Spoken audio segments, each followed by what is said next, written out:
Hey Mom, what's for dinner? Smothered chicken with rice and Thai sweet chili green beans. We start with cleaning the chicken leg quarters. And yes, I skin them and I clean them thoroughly. I remove as much fat as possible and I remove the digestive organs.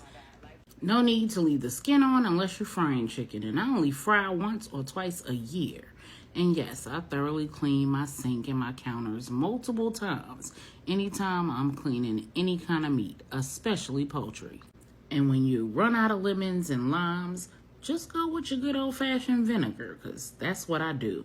If you don't clean your chicken, that's your business. This is my chicken. So we're going to season our chicken and our flour with our lemon pepper, a little Himalayan pink salt, some cayenne, some paprika, some garlic powder, onion powder, and some Mrs. Dash. We're also going to slice up some onion. You'll need some chicken broth, some garlic, some thyme, and a few bay leaves for your gravy. Once you massage that seasoning into your chicken, you're going to take each piece of chicken and make sure that it's well floured and then set it aside. While you're doing that, you should have your oil in your heavy pan heating to medium-high heat. You probably want about a good inch of oil in your pan because you are trying to mostly brown that chicken. It's going to go in the oven afterwards anyway. I used peanut oil. You can use canola, vegetable, whatever you prefer. When you're done with that flour, you want to reserve it. You don't want to throw it out because you're going to use it to help make your gravy. And when your oil is hot, you want to put your chicken in. You don't want to crowd it. I started with 2, and when that 2 started cooking down, I added the 3rd. It should look nice and golden brown like this before you flip it. As usual, you want 2 pairs of tongs. You want one to flip it while it's still wet and another to remove it so that you're not cross-contaminating.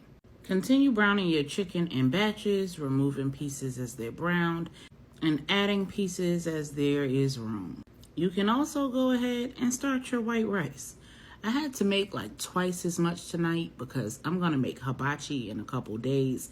And hibachi requires that you use at least 2-day-old rice to make your fried rice. And once you're done cooking all of that chicken, you want to go ahead and put your onions in that oil. Let those onions cook down a little. They're going to get pretty brown pretty quickly too. I couldn't fit all of my leg quarters in this pan, so I ended up separating one of the leg and thighs from one another so that I had enough room. And then I added my onions directly from that hot grease on top of my chicken. I poured most of the grease out of that pan and just left the drippings and whatever specks of oil were still in there. Returned it to the stove and shook that flour into the pan and used my whisk to incorporate that oil in that flour, and then I began browning the flour. So I took my time adding my garlic, and then I added some seasonings, which included the thyme that we'd set aside and a little bit of salt.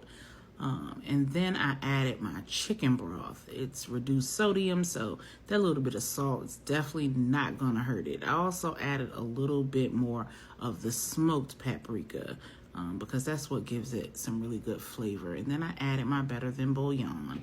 And then I went ahead and added my water, which is what makes the actual broth. And then you want to whisk that gradually as you go because that's what's going to help you to get rid of the lumps. You don't put all your liquid in at one time because you won't be able to get rid of the lumps if you do that.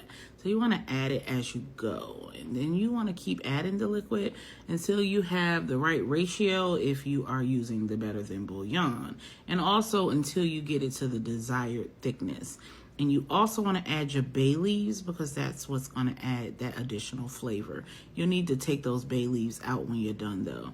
And you'll see me continuing to add water as I continue to beat out any lumps and also ensure that it has the desired thickness. You don't want it too thick because you're going to put it in the oven, but you don't want it too thin because the juices from the chicken as it continues to cook is going to thin it out.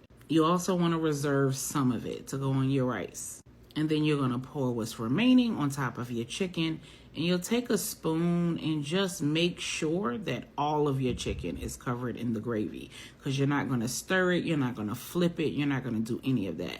You're going to put it in your preheated 400-degree oven and leave it alone for the next 35 minutes. You can keep the reserved gravy warm on top of the stove, and it's a go. Now we're going to have green beans for dinner. And since I have the huge bag of green beans that I got from Costco, I'm always trying to make it taste a little different. So tonight I decided to do the Thai chili green beans. And it was an epic fail. Not because I didn't know what I was doing, but because I got distracted. I went over to the kitchen sink and started washing dishes. And I was supposed to be listening to the pan. And I'm going to show you exactly what I mean here. So you add a little oil. You add your green beans. They're frozen. So you're going to add your seasonings and you're going to stir that up. I like to use my pasta spoon just because for some reason it's just easier with green beans and collard greens and cabbage and all those types of things. I just like to use the pasta spoon. And so you're going to stir that up. You're going to basically be making sure that it's like well coated in the oil. The purpose is to kind of like take the frozen chill off of them, so to speak. And then you're going to add your water. So that water is already boiled. And you're not going to add a lot of water because you're not boiling the green beans. You're steaming them. That was the PF Chang's sweet chili sauce that I was just holding up. And you're going to add that at the end. So you see, I added a little water, just enough to steam the green beans. And then I added the lid. You hear that sizzling sound? I was supposed to be listening for that sizzling sound to kind of dissipate. I failed. This is what I got when I took the lid off.